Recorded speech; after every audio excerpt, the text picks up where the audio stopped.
Hello, everybody, and welcome to the deck tech for the Alhama'at versus Hanzo game. Yep. I don't... What are you going to title your deck, by the way? It's called Banana Slamma. I call mine Daddy's Bat. Oh my god. Because he's daddy. Alright, you want to... You go first. I'll go first. Alright. I always go first. Alright, so I'll show off the main engine of the deck. Alright, which is... Main combo. Yeah, so the whole focus of the deck is to get Momo, King of Rare Beast out. He's a 2020 who costs 7 if you were to hard cast him, but hopefully I never have to do that. He has an enter ability, destroy target non-magic stone entity with total cost 4 or less, so it hits a lot of good stuff. Yeah. Hit rulers. Oh, yep. Yeah, or J rulers rather. Yeah.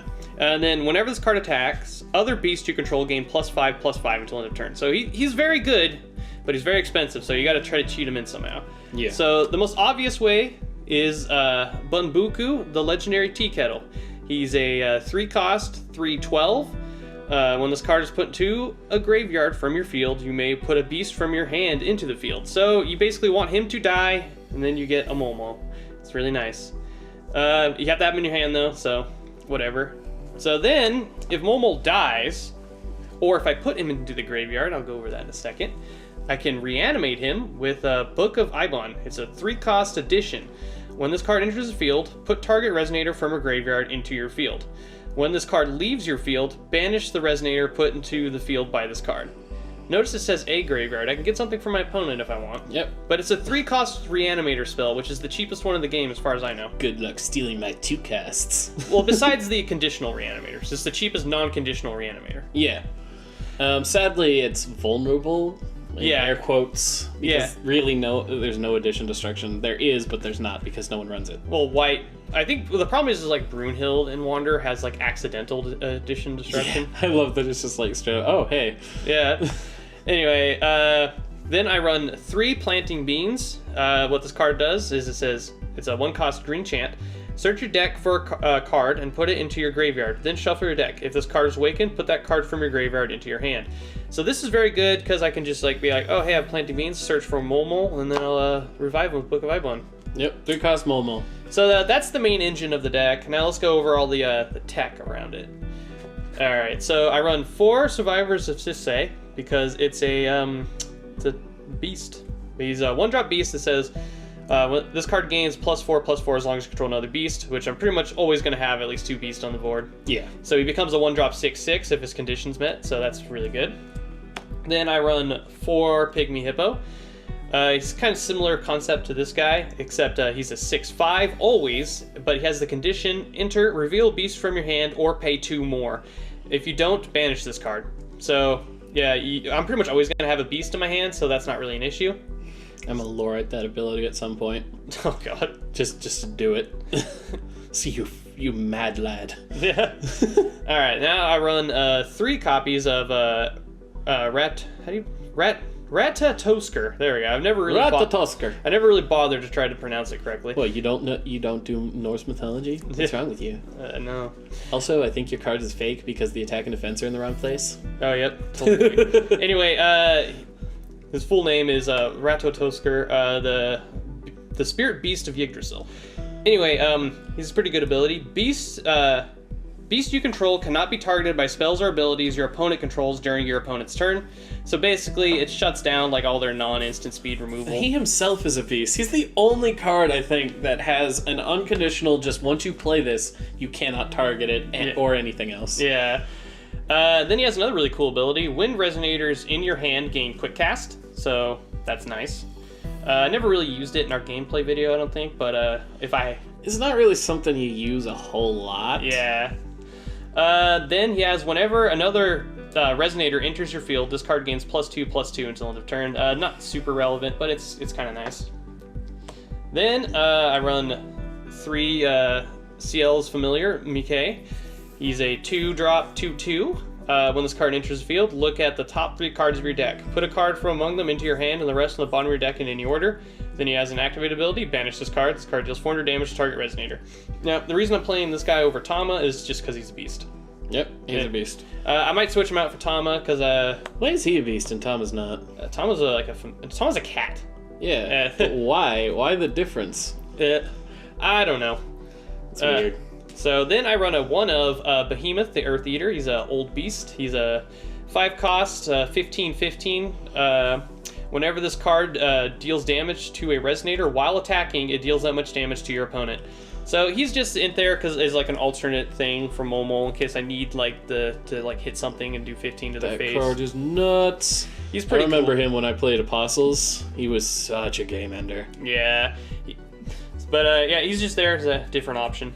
Alright, so then I run, let's get into the chance.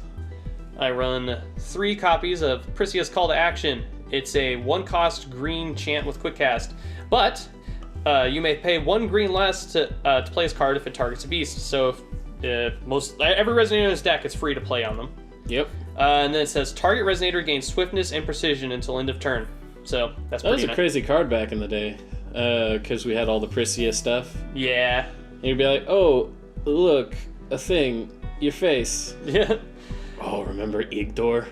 Oh god, the Super Doggo Destroyer. Yes. That was a pretty broken deck, but luckily it's not a thing anymore. Oh. It also draws you a card to play it, so that's nice. Yeah, that's what. Just the best part of the card is that it's like a free draw. It's a cantrip. Yeah. Then I run 3 copies of Keen Sense. It's kind of one of the better cancels. Well, one of the only cancels really in Wanderer at the moment. Like Yeah. the good 2-cost ones. What it does is it says choose 1. Cancel target normal spell. For those of you who don't know, normal spell is basically chance additions. Anything that's not a Resonator. Or destroy target card in a chance standby area. So it has that little bit of versatility too. I would be playing Seal of Wind and Light, but I didn't want to have to run another color, so. Yeah. Because the deck's purely green-black at the moment. Alright, then this is a new card that was kind of broken for a while, but then they fixed it, so yay. Anyway, this is a table flip.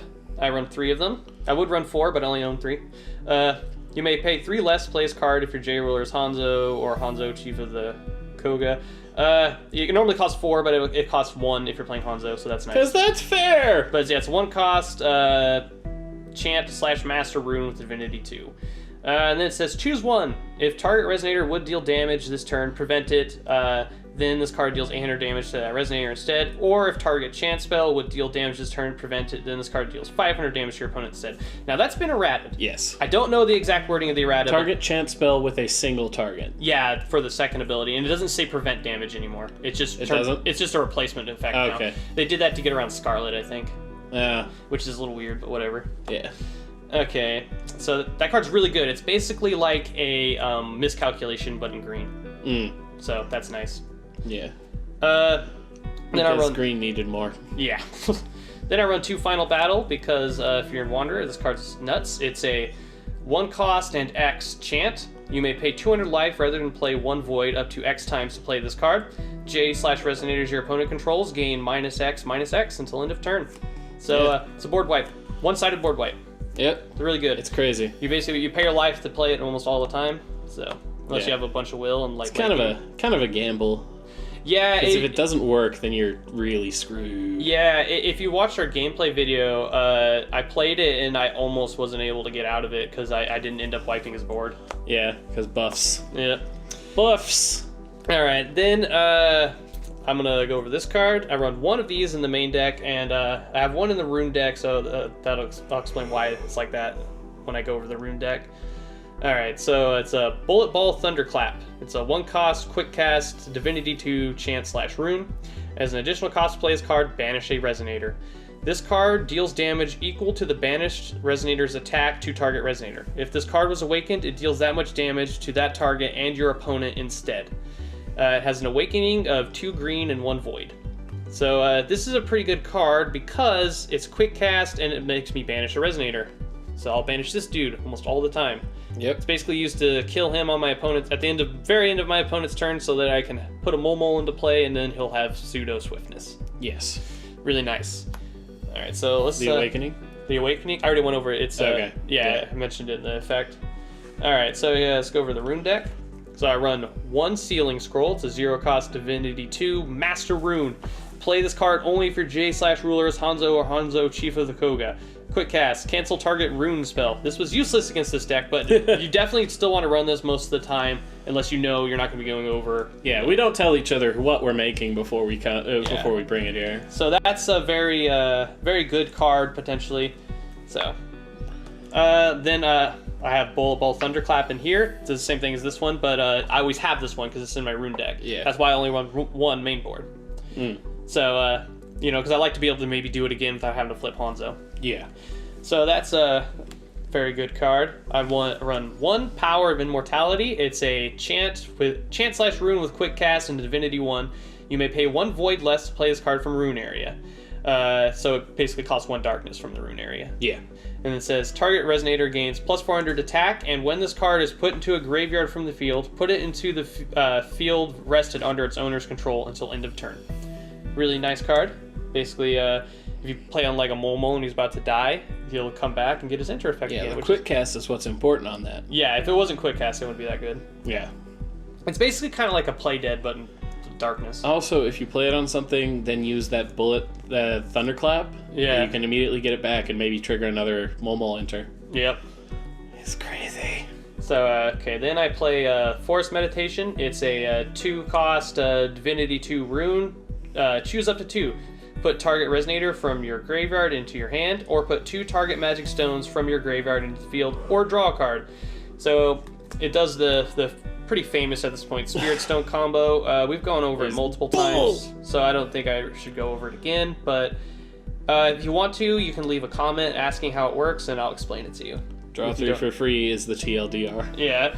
Then I run 1 Whirlwind Technique. Of course I run one. It's my rune deck. It's a 1-cost, 1 green. Divinity 2 rune with quick cast. Target J/resonator gains barrier until end of turn. Very nice. That's literally won him the game. Yeah, won me that last game. I'm very glad that Kevin let me kind of go back a little bit.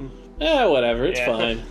Anyway, okay, so that's it. See them spicy plates. Ruler's Hanzo. He's pretty basic. He's Divinity 10, Judgment of 4, Energize for green. He flips over. He's a 10/10. With, Divinity 10, and then he says, enter, flip a revealed rune from your rune area face down. So he's basically, the idea most of the time is you want to flip your master rune back over so you can cancel something again. Alright, then I run 4 Spirit Stones. It's, treat this card as a wind magic stone, rest, produce green, banish the card, draw a card. Very, very good magic stone. It's actually banned in New Frontiers. Then I run 4 copies of Magic Stone of Black Silence. Treat this card as a wind magic stone, a dark magic stone, produces green or darkness. So that's dual stones. They're Wanderer, but they're not New Frontiers. Then I run 1 of each. I run 1 Little Red, the Pure Stone. This is one of the coolest magic stones in the game. As this card comes into the Magic Stone area, read field because they don't have Magic Stone area anymore. Choose an attribute. Activate, which is your rest. In this card, they don't put the activate text anymore. Produce 1 will of the chosen attribute, or you can rest it and target resonator that shares an attribute with the chosen attribute gains +2/+2 until end of turn. And then it has a continuous ability, so if you control another magic stone or true magic stone with the same name, you have to banish one of them. So you can only have 1 in your deck. Yeah. Technically, you could run 4. Well, I don't know why you would. Because you're sadist. Yeah. Then I run 1 Gusting Darkness Magic Stone. When this card enters the field, put 2 magic counters on this card. Rest, produce green. Remove a magic counter from this card to produce darkness. So basically, it's not a wind magic stone, a dark magic stone like these ones. So that's kind of sucky. And you can only produce darkness with it twice. Otherwise, it's just a green stone. But I put that in there, just, a little bit extra darkness sources, because I do run a 2 darkness cost card right here. But anyway, that's my deck. That's Banana Slamma. Banana Slamma. Yeah. Anyway, let's go over your deck. Alright, so before I go over anything, I have to go over the ruler. Gill Alhama'at, also known as Daddy. He is my favorite ruler that has ever been printed. I love his mechanics, I love his design. He is basically Frieza, Palpatine, and Lord Voldemort rolled up into one beautiful package. Okay, so, on his front side, he has Judgment 0, play this ability only if there are 7 or more mana counters on this card. Mana is an ability I'll explain in a second. He has Energize, White or Black. Mana 1. Okay, so Mana 1 means when this card, or at the beginning of the game, or when it enters the field, whichever one, it gains 1 mana counter. And then it has remove a mana counter from this card, produce one of any color, spend this wheel only to play Ancient Magic cards. That's how mana works. There's 3 other cards that use mana, or 4, because there's that weird Venus, I think it's Venus, the blue, it's just a blue resonator with mana. But all the mana is put mana counters on them, remove it, produce a certain color, spend it only on Ancient Magic. Ancient Magic is a subtype for chance. Then he has Resonance, Light Magic Stone or Darkness Magic Stone.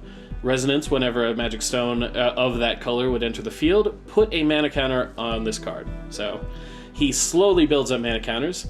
Then if you have those 7, you can flip him over into Ebon Dragon Emperor Gill Alhama'at, a 1,000/1,000 flying dragon. Judgment. He also has another Judgment. Yeah, he's got a 3rd side. Remove 20 counters from this card and remove all other cards you control from the game. It's not So the sacrifice best. your entire board. He also has mana 1, so when you flip, you get a mana counter. I think that's fair, just because when you're flipping, you're not calling a stone. But he has flying, remove, and then he has the same resonance, but you get 2 mana counters instead of 1. And then, if you manage to get the 20 counters and do the big thing, he turns into that big boy. Oh my god. Look at him, look at that beauty. Gill Alhama'at, he so who grasps handsome. all. Remember, this is the Overlord that only lost because of a Deus Ex Machina. Yeah. He's a 2000/2000 wizard. What are you gonna do now, wizard? Barrier, swiftness, precision, flying, first strike, chance in your hand are ancient magics in addition to their other subtypes, and you may play ancient magic cards from your hand without paying your cost. So, when you banish all your cards, which includes all your magic stones, you can still play all your chance for free.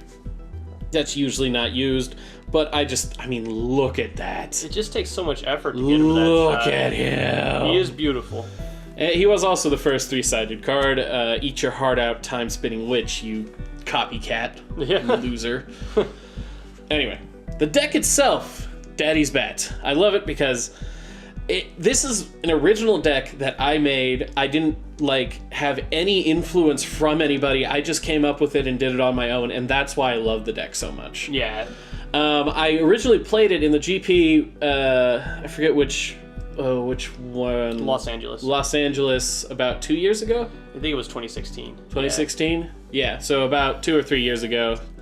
Oh god, that was our first GP. We went there. That was so fun. I didn't really top, but I got kind of up there with it just because no one was expecting it. Also, that was the meta with Prisia. Mm-hmm. Like, the Prisia before Levitain ban. Yeah. Like, this was and Gill Alhama'at was the only ruler that really had access to anti-Prisia material because he had Black Moonbeam. Yeah, and you could search for it. Yeah, there's an ancient magic that searches for it, and Black Moonbeam itself is an ancient magic. We should say this is a little different than the one you took to the GP. Yeah, only very slightly. Yeah, it doesn't run It doesn't run the Black Moonbeam and the Rune of Soul. Yeah. It's a little more clear cut. Yeah. I took out some of the extra fluff and distilled it. But anyway, the basic premise of the deck goes like this. Unleash Dragonoid. Whenever this card attacks, force 1. Roll, force is you roll a whatever die the force says. This card gains plus X100 plus 0 until end of turn, where X is the result of the roll. So when he attacks, you roll a die, he Adds that to his attack. Yeah. In his base, he's a 200-800, which is actually harder to deal with than you would think. There's a lot of things that deal 700 damage or less. Yep. He just sticks around, and when he does it, that stupid card. But when he does attack, he can get absolutely insane, and you'll see why later. But then I'm also running. You'll know why if you watch the match video. Oh yeah. Duh. Yeah. But I get to explain it. Yeah. I also run Pandora, the Hope Weaving Queen, 2 light for a 200-1000. If you would roll 1 or more dice using Force, roll that many dice plus 1 instead. Because of how it's worded, it does stack, so if you have 2 Pandoras, like you saw in the match video, I can roll 3 dice. Or if I just have 1, which I usually do, I roll 2 dice. That has a bigger impact than you'd think. So much so that I final battle for 20. Yeah, they're very worrisome if you get a bunch out. Then I run 2 other Resonators in the deck. I run Pandora, the Goddess of Light and Dark, another Pandora. 500, 700 for 1 darkness and 1 light. Whenever this card attacks, force 1. Your opponent loses X hundred life, where X is the result of the roll. And whenever she blocks, force 1, you gain X hundred life, where X is the result of the roll. She's just a really good 2-cost, again, a 2-cost force on attack. So you noticing a theme here? Alright, then I use Tiny Alabaster Drake, a 1-cost, 100, 300, flying. Whenever this card attacks, force 1, gain plus X hundred, plus 0 until end of turn, where X is the result of the roll. So, you have your resonators, they swing. When they swing, they do force. Then you use Dreams of Flight. Force 1, roll a die. Target J resonator gains plus X and flying until end of turn, where X is the result of the roll. This is basically a force deck. Now, in the past, people have tried running Million. He's not the real force ruler. Gill Alhama'at is the force ruler because of this card. This card right here is what really makes him the best. Dragon Power. 1 white and 1 for a chant, Ancient Magic, quick cast, force 1. Target J resonator gains plus X until end of turn, where X is the result of the roll. Recover that card if it's a Dragonoid.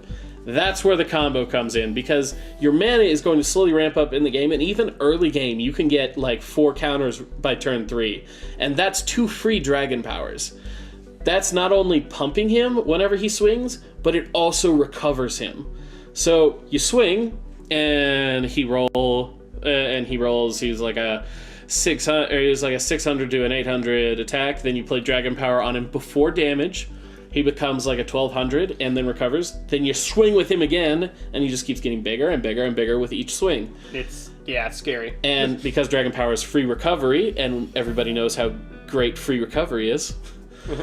I run 2 other cards that I use to recover, because that is the focus of this deck. Just attacking, getting the force off, rolling lots of die, and just OTKing your opponent. Yep. Resuscitating Will, recover target J resonator for 1 white will. Easy. Dawn of the Earth. This one is really important because it has an additional effect in addition to the recover. It has, in total, I think it's 3 effects? Yeah. Okay, so choose one. This turn, if a resonator would be put into your opponent's field without being played, remove it from the game. Instead, draw a card. So if they're trying to cheat in a resonator. Yeah, you did that to me. I completely forgot about it, honestly. Nice. Or recover target resonator you control. It gains +2/+2 and barrier until end of turn. Barrier on a flying unleashed Dragonoid is evil. Yes. And because recovery, obviously. You also draw a card for that. And then, or remove all non-magic stone, non-J-roller cards your opponent controls at total cost 0 from the game. Draw a card. So regalia, tokens, nonsense. But really, you're just recovering and giving barrier. Then, because I'm running Ancient Magic God, I use Ancient Heartfelt Fire. It is a 1-cost red quick cast. Choose one. This card deals 400 damage to target J resonator, or put 3 mana counters on your J roller. This is the main mana pump. Like, you use the mana counters to play it, and then you get 2 more. You just do that, and then you flood your thing with tokens, and then you flip early, because yay. Then I run 1 Ancient Knowledge, because I don't ever want to see more than 1. It's 2 blue and 2 quick cast. Look at the top 5 cards of your deck, put 2 cards from among them in your hand, and the rest on the bottom of your deck in any order. It's a really good card advantage. Look at the top 5. It's good. Because you can play it for free. Yeah. Fury of the Obsidian Dragon, as well, is an Ancient Magic. 1 darkness and 2, no quick cast this time. Destroy up to X target J resonators, where X is the number of Dragonoids and non-Dragonoid dragons you control. So he's a Dragonoid, that's a dragon. I usually destroy 2 resonators with it. And it's just a really good one of pseudo board wipe. Yeah. And on this side, he is a dragon, so that can compound in it.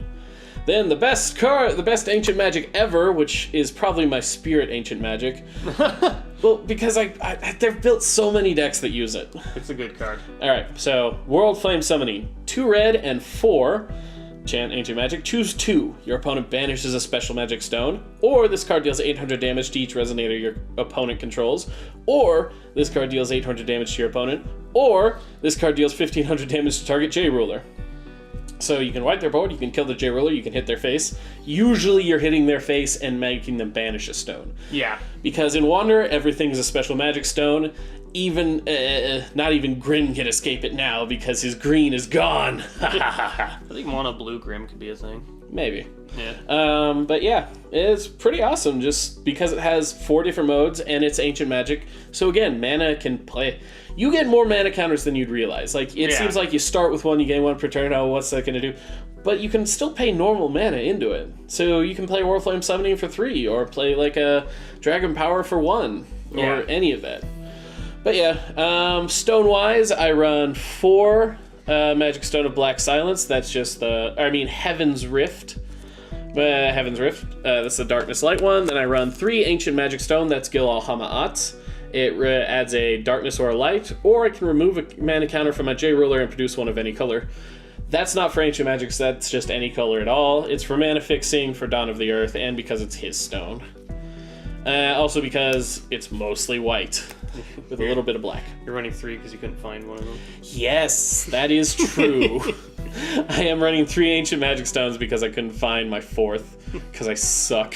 Then I'm running 3 Magic Stone of Light Vapors. That allows me to play my Dawn of the Earth relatively easily. Then I'm running 2 Magic Stone of Heat Ray because I need red for the occasional help with the World Flame Summoning or Heartfelt Fire. Yeah. If you open a red stone and you have a Heartfelt Fire in your hand, it feels pretty good, because unless you're playing an Alabaster. Yeah. Because you just play the Heartfelt Fire, and look, I got 3 instead of just 2. Oh my god. But yeah, it's pretty simple. It's a bigger Magic Stone deck than normal, just because you want that mana to be able to build up. Yeah. Besides that, that's the deck.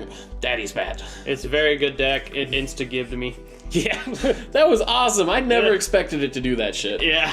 But it did, and I loved it. Anyway, these are the decks. Let us know what you think of them in the comments, and check out the match video if you haven't watched it already. And we'll see you next time. Yep. Bye-bye. Bye-bye.